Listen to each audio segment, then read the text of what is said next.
Siapa orang yang miskin di dunia ini? Orang yang terlalu banyak kehendaknya.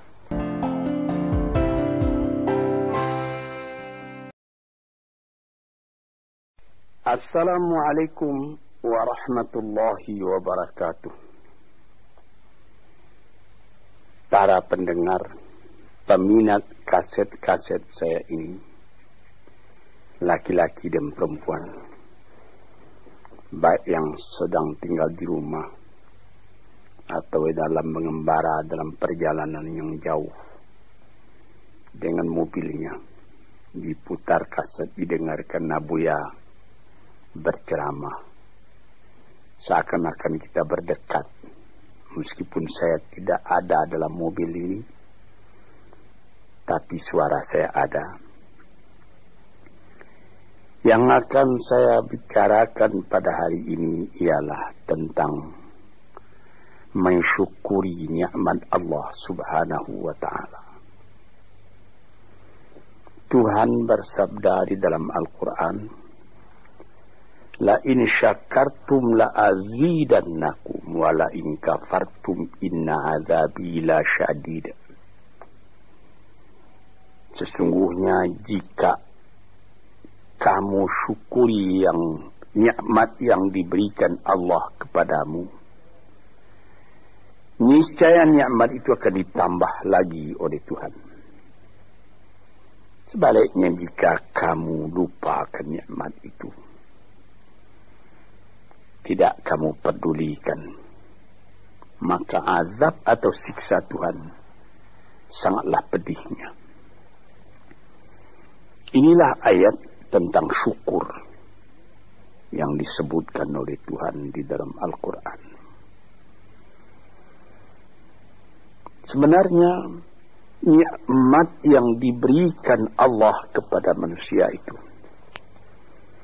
tidaklah terhitung banyaknya. Tuhan pun mengatakan wa in ta'udu ni'matallah la tuhsuha. Jikalau kamu hendak menghitung nikmat Allah, tak dapat kamu membilang berapa nikmat itu. Ada alat-alat modern sekarang yang dipakai orang, komputer,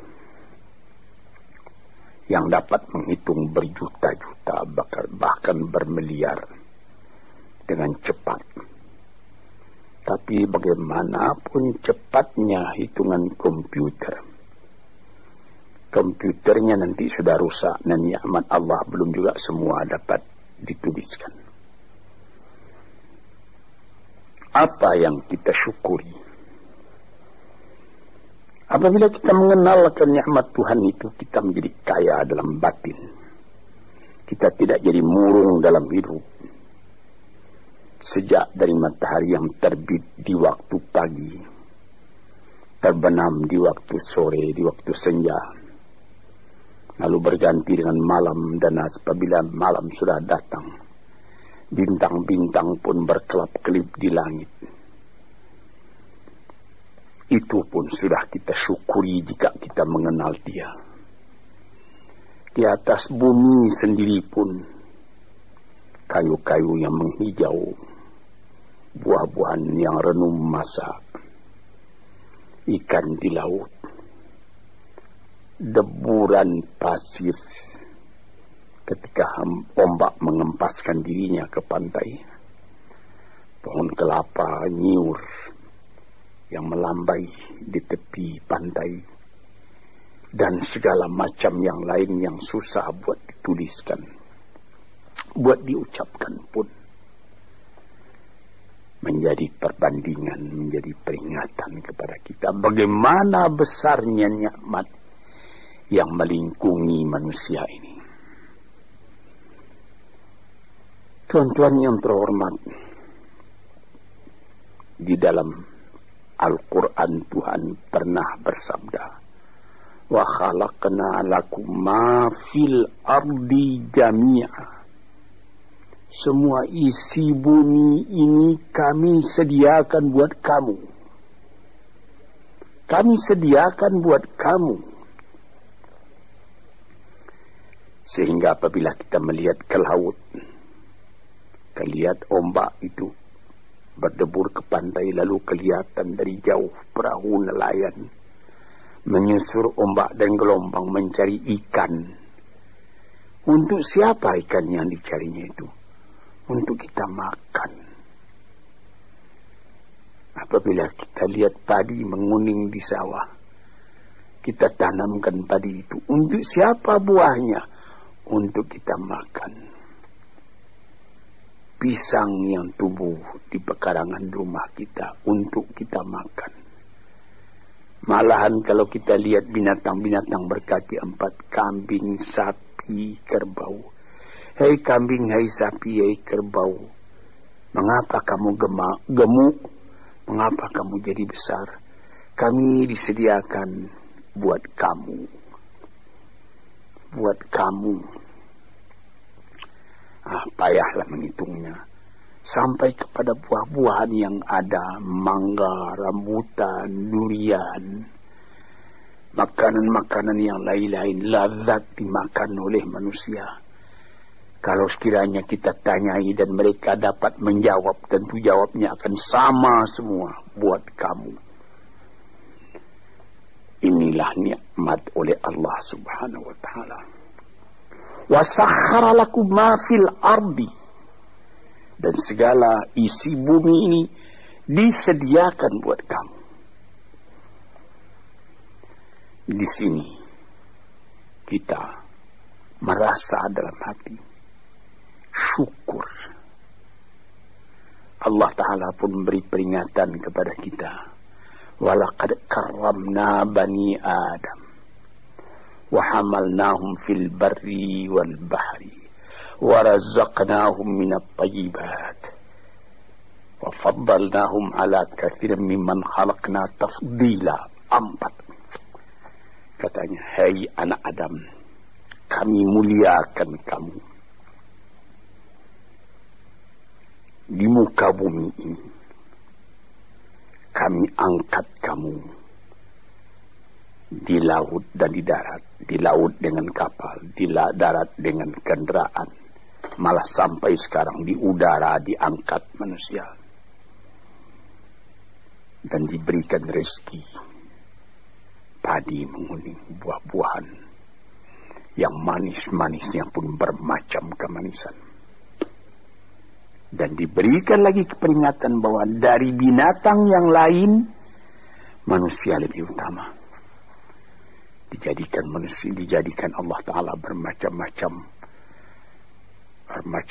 binatang, bermacam-macam margastawa yang ada di muka bumi ini. Manusia juga yang lebih tinggi daripada semuanya itu.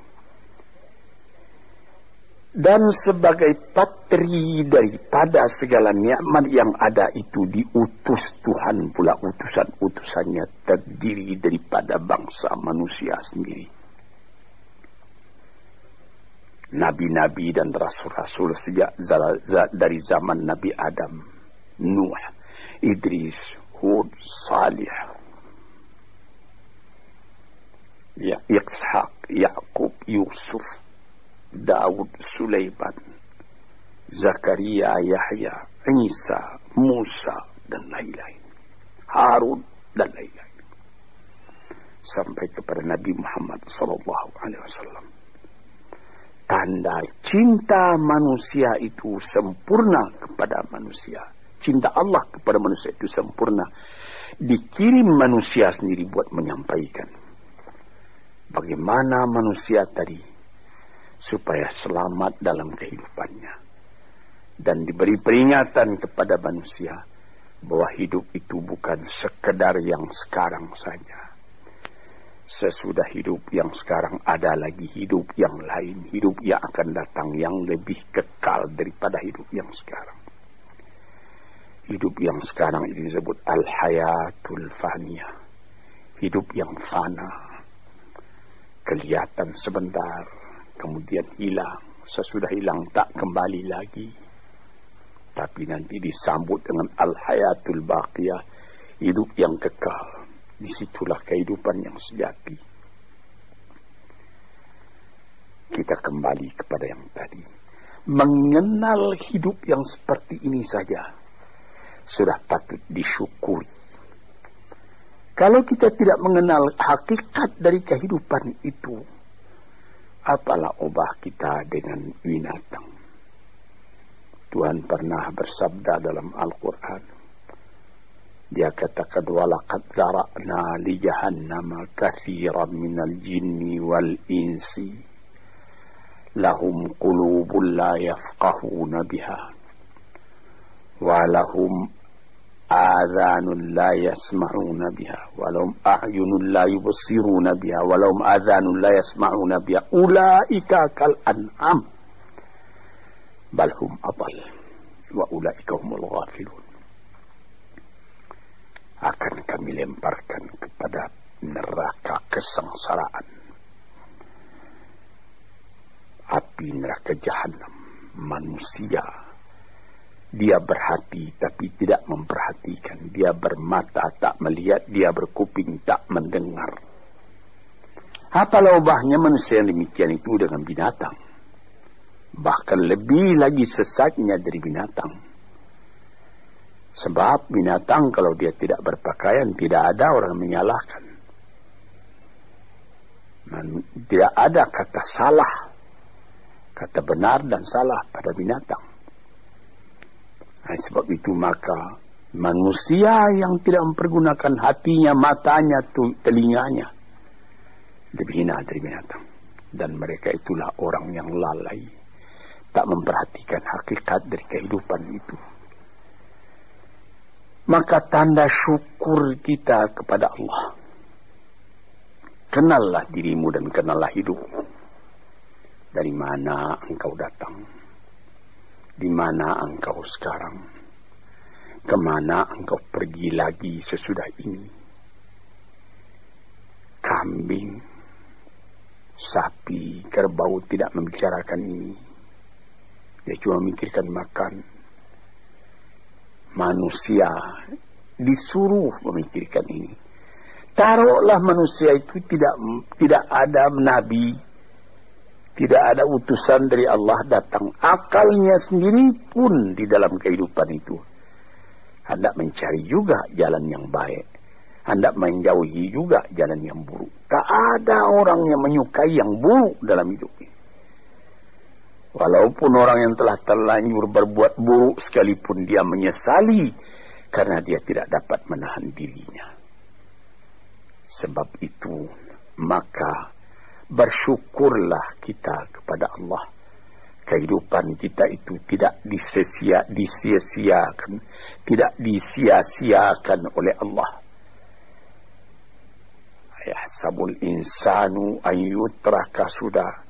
Apakah manusia menyangka bahwa dia akan dibiarkan saja, tidak terpelihara, berjalan tidak tentu arah? Tidak.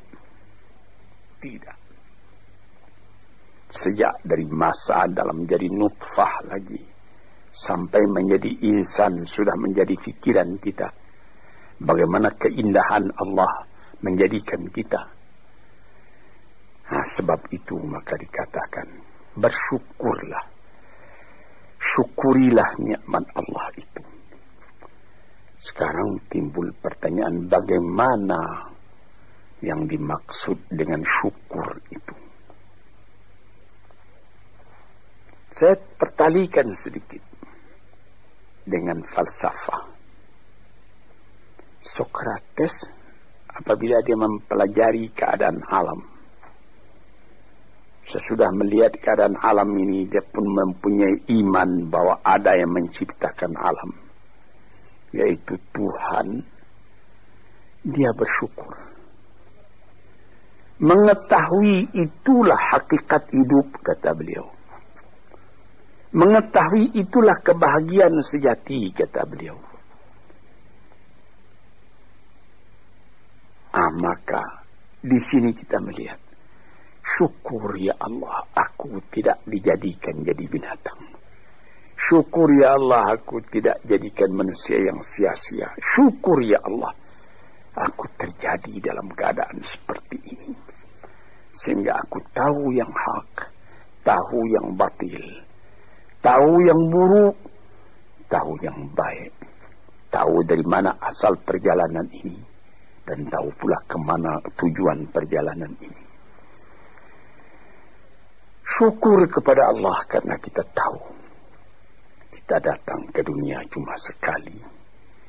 Sepintas, sekejap mata dibandingkan dengan umurnya dunia. Taruhlah orang berumur 100 tahun yang paling panjang. Tapi apalah artinya 100 tahun dengan umur dunia yang sudah miliar tahun. Dan apabila kita mati pun, dunia pun akan tinggal sepeninggal kita. Entah berapa juta tahun lagi, tidak tahulah. Sepintas zaman kita lalu ke dunia ini. Kita bersyukur karena kita diberi ingat. Yang sepintas zaman, yang sekejap mata itu harus kita isi. Sehingga setelah badan kita hancur di dalam bumi, kita masih hidup. Ini, saudara-saudara pendengar yang terhormat, kita sudah mati hancur di kandung tanah, tapi masih hidup. Ada orang yang berumur sampai 100 tahun misalnya, atau lebih sedikit, tidak pula banyak lebihnya itu. Belum saya mendengar berita di dunia ada orang yang berumur 200 tahun, tidak. Paling banyak ya 120, 130 tahun, itu pun sudah lemah. Nah, dalam umur yang sekian pendeknya kita lalui di dunia, dia bisa kita panjangkan. Dengan apa? Dengan sebutan, dengan amal, dengan bekas tangan, dengan iman dan amal saleh. Sesuai dengan apa yang disebut di dalam pantun Melayu, Pulau Pandan jauh di tengah. Di balik pulau angsa dua, hancur badan di kandung tanah. Budi yang baik terkenang jua. Ada juga satu syair daripada Syauqi Bai, penyair Arab Mesir yang terkenal. Ihfaz li nafsika qabla mautika zikraha, fadzikru lil insani umrun thani. Sebelum engkau mati, peliharalah sebutan dirimu yang akan dikenang orang daripada dirimu. Karena kenangan atas ketika hidup yang dulu itu adalah umur yang kedua kali bagi manusia. Banyak orang yang setelah dimasukkan ke dalam kubur, masuk, sudah ditimbun kubur tadi, orang pun pulang ke rumah. Sebutan orang tadi keluar dari kuburnya. Tiap hari dia keluar. 1 tahun, 2 tahun, 10 tahun, 100 tahun. Malah ada yang beribu tahun. Nabi kita Muhammad sallallahu alaihi wasallam umurnya cuma 64 tahun. Tapi beliau sampai sekarang sudah 1400 tahun. Masih seperti kemarin saja. Hidup beliau itu menjadi sebutan siang malam. Inilah maksudnya yang dikatakan orang yang sesudah mati dia hidup kembali lebih panjang umurnya. 64 tahun dibandingkan dengan 1400 tahun. Dan selama azan masih kedengaran di puncak menara, entah ratusan ribu tahun lagi, itu nama akan tetap hidup. Ini yang kita syukuri kepada Tuhan. Sebaliknya, setelah kita sebutkan bagaimana syukur atas nikmat yang diberikan Allah, sebaliknya ada orang yang tidak berterima kasih sedikit juga kepada Tuhan, melainkan mengomel terus bagaimanapun banyaknya nikmat yang dia terima. Maka pada ujung ayat tadi dikatakan, wala in kafartum inna azabi la syadid. Kalau kamu masih mengingkari nikmat Tuhan itu, maka siksaan Tuhan amatlah pedihnya kepada dirimu. Memang banyak sekali manusia, sudah ada nikmat datang, dia tidak memperdulikan nikmat itu, dia masih mengomel saja. Kita misalkan, ada seorang perempuan bertandang ke rumah sahabatnya perempuan yang lain. Sesampai di rumah tadi dilihatnya, senang dia melihat bagaimana keadaan rumah itu. Dilihatnya ada televisi terletak, ada radio, ada CC, kursi-kursi bagus, ada lagi perhiasan-perhiasan yang lain. Tanda dia bergembira, dia bilang, syukur saudara atau saudari, ada radionya ini, ada televisinya ini, ada lagi CC-nya, model betul ini. Furniture di mana ini yang menyediakan? Disambutnya, televisinya sudah model, ketinggalan model ini 10 tahun yang lalu. Radionya sudah bahula ini. CC-nya juga begitu. Ada yang model sekarang, yang model baru. Saya sudah ketinggalan zaman ini. Ini misalnya. Nikmat yang telah ada itu tidak disyukurinya, melainkan diomelinya. Ini banyak manusia yang seperti ini. Sebagaimana pernah saya katakan dalam kaset ini, inilah orang yang wa nafsin wa min nafsin la tashbah. Jiwa yang tidak pernah merasa kenyang, tamak terus. Orang seperti ini kalau dia ditimpa oleh kesusahan, akan seperti cacing kena panas orang seperti itu. Sebab dia tidak pernah bersyukur kepada Tuhan. Dapat percobaan sedikit sudah gelisah, sudah seperti terbakar dirinya. Dia tidak akan merasakan nikmat hidup, walaupun bertimpa nikmat dalam rumahnya, dia tidak akan merasakan nikmat hidup. Inilah orang yang pada penglihatan orang lain dia kaya, tetapi dialah orang yang paling miskin. Sebab disebutkan oleh ahli-ahli falsafat, siapa orang yang miskin di dunia ini? Orang yang terlalu banyak kehendaknya, itu orang yang miskin. Siapa orang yang kaya di dunia ini, yang merasa cukup dengan apa yang ada?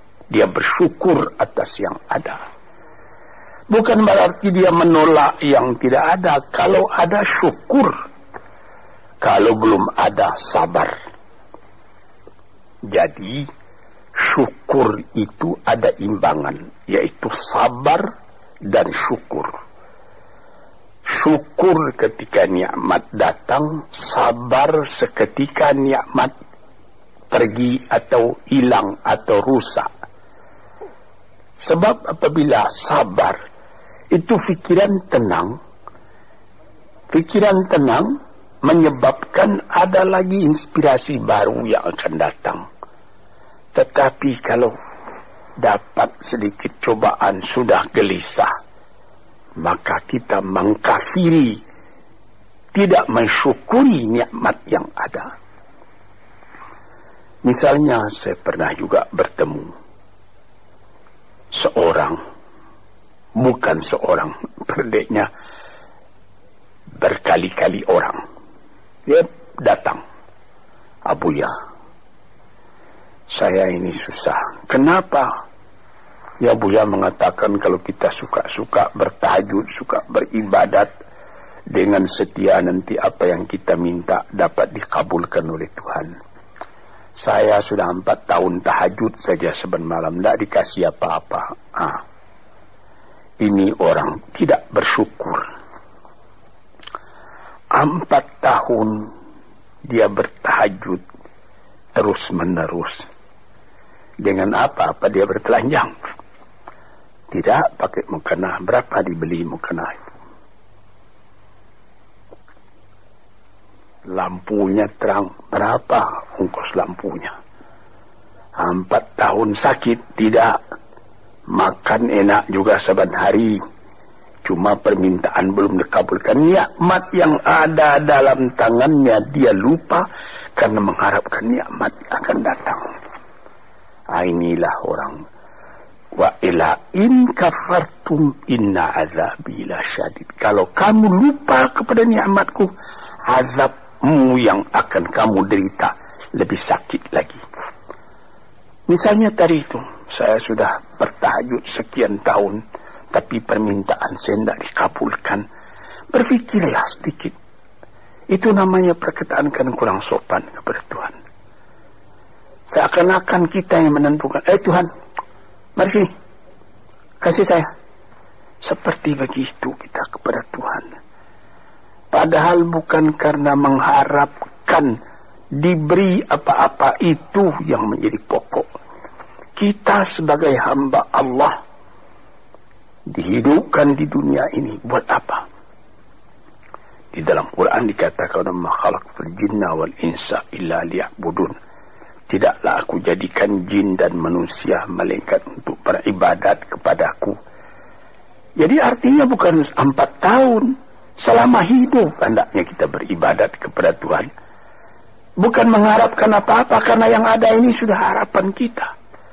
Yang ada disyukuri. Ini satu contoh. Saya ingatkan. Apa maksudnya? Inna azabi lasyadid. Orang yang lupa kepada nikmat Allah, nikmatnya Allah dia lupakan, dia tidak bersyukur, siksaan datang. Siksaan apa? Gelisah hatinya selalu. Itu siksaan, itu gelisah. Sudah dapat mobil. Apa merek mobil?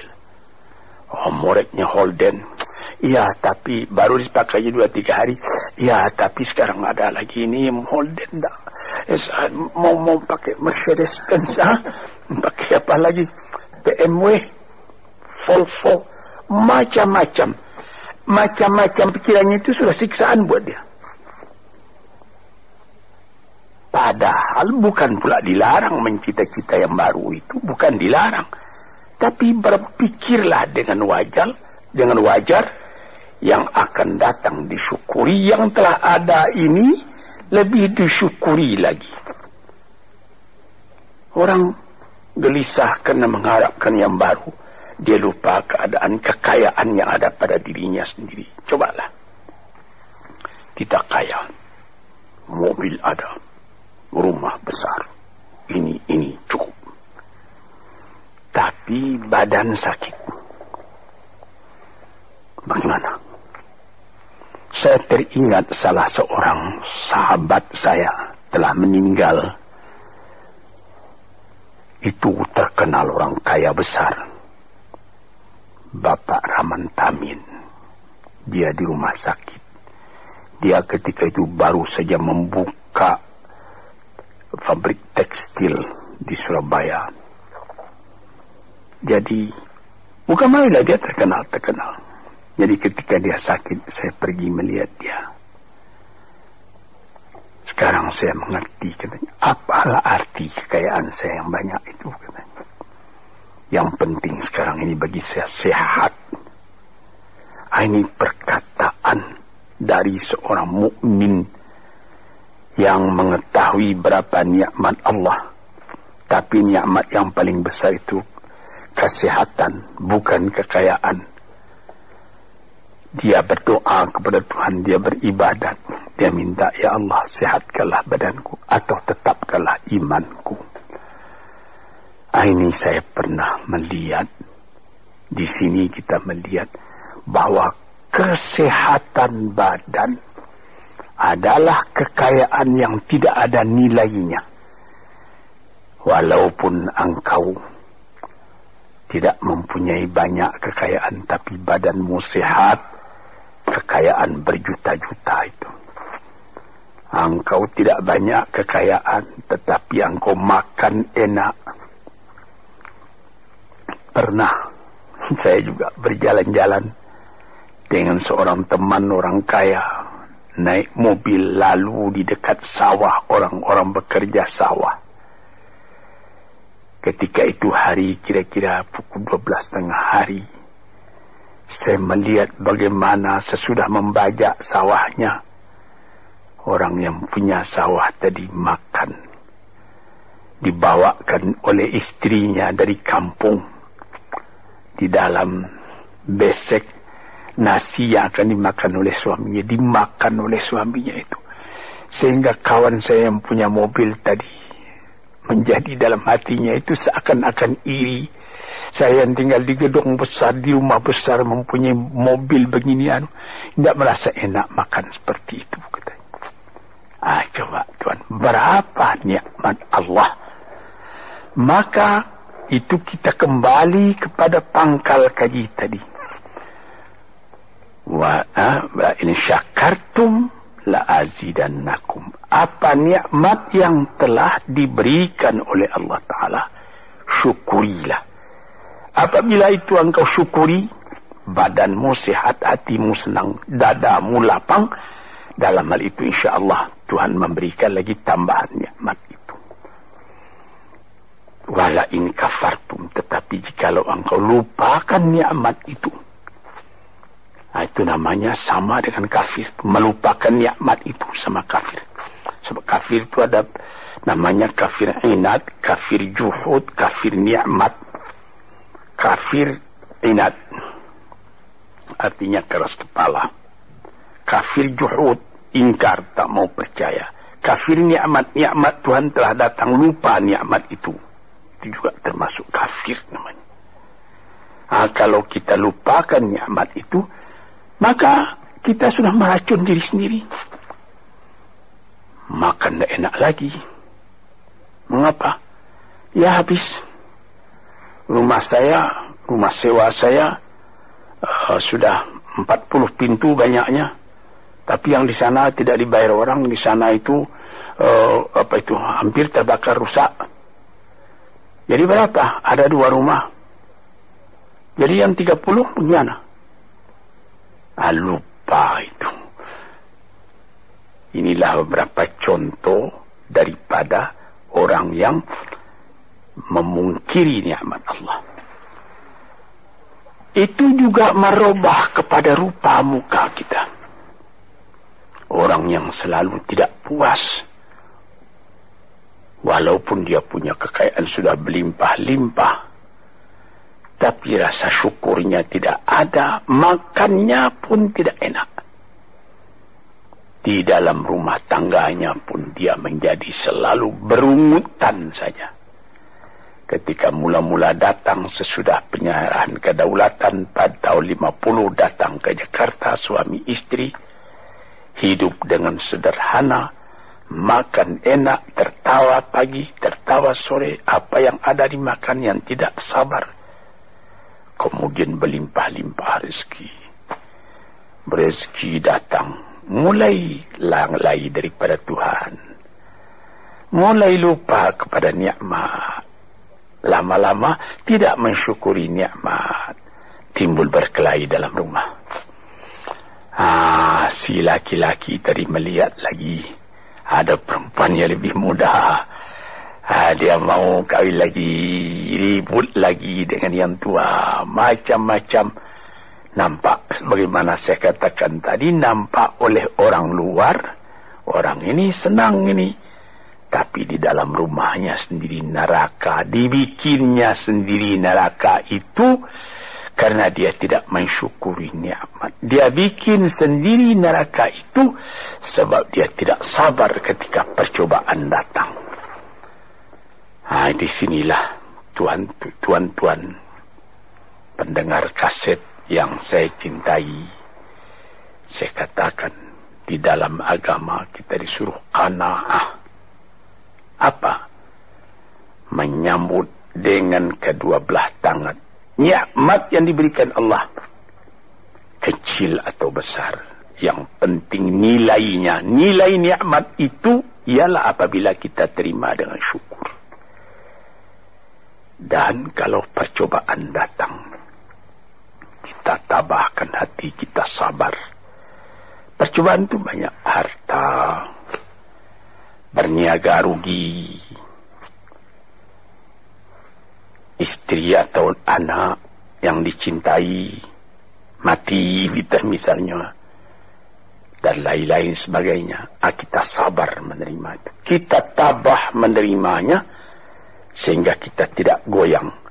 Ketika nikmat datang, kita syukur, jadi kita tidak sombong. Ketika percobaan datang, kita sabar, jadi kita tidak bingung. Kita punya hidup selalu tenang. Di dalam ilmu tasawuf disebutnya bahwa antara syukur dengan sabar itu adalah seperti sayap. Sayap sebelah kanan syukur, sayap sebelah kiri sabar. Kalau patah salah satu dari dua sayap itu, kita jatuh, tidak bisa kuat lagi.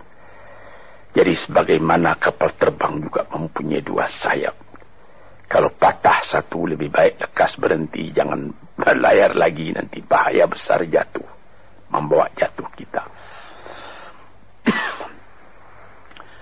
Para pendengar, disinilah yang jadi tiang dari kehidupan kita, sehingga menjadi kita normal.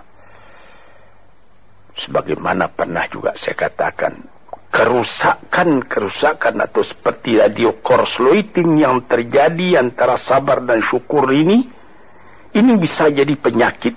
Mulanya penyakit batin, kemudian menjadi penyakit badan.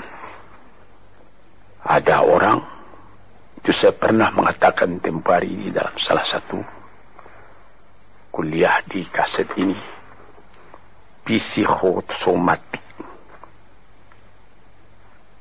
Dilihat penyakit, diperiksa, dianalisa oleh dokter, asalnya dari kecewa. Ada orang, anaknya menyakitkan hatinya, karena anak itu juga jadi fitnah dalam kehidupan. Diharap akan begini, rupanya jadi begitu. Diharap akan taat, rupanya maksiat. Lama-lama dipendam penyakit itu dalam hati, berubah kepada badan sendiri. Kadang-kadang sakit jantung, kadang-kadang eksim, kadang-kadang kudis. Ajaib. Rupanya perjalanan darah diganggu oleh tekanan jiwa. Tekanan jiwa mengganggu tekanan jantung mengganggu tekanan darah menjadikan penyakit basir pada badan. Sebab itu maka dikatakan, barang siapa waman a'rada an dzikri fa inna lahu ma'isyatan dhanka. Barang siapa yang menolak peringatanku, dia punya hidup nanti akan sengsara. Sengsara jadi penyakit. Fi qulubihim maradun fazadahumullahu marada. Dalam hatinya ada penyakit, ditambah lagi oleh Tuhan dengan penyakit lain. Diperiksa oleh dokter, badanmu tidak sakit, ini pikiranmu yang sakit. Macam-macam. Disinilah saudara-saudara yang terhormat, maka syukur itu adalah satu nikmat yang kita sendiri mengusahakan supaya terjadi pada diri kita sendiri. Dan gelisah itu adalah laknat yang kita tumbuhkan sendiri. Sebagaimana pepatah orang Melayu, makan hati, berulam jantung. Hatinya sendiri dia makan, jantungnya sendiri diambil ulam, akhirnya kurus kering. Pikiran pun jadi tertumbuk, cahaya mata pun menjadi muram, hati gelisah, kepercayaan kepada Allah tidak ada lagi, kepada hidup pun tidak ada lagi. Na'udzubillahi min dzalik. Para pendengar, peminat kaset-kaset ini, saya serukan, gembirakan hati, kuatkan iman kepada Allah, syukuri segala nikmat, sabar kalau datang percobaan. insya Allah kita akan tetap teguh hidup, selamat dunia dan akhirat. Sekian saja dulu, insya Allah lain hari kita sambung lagi. Assalamualaikum warahmatullahi wabarakatuh.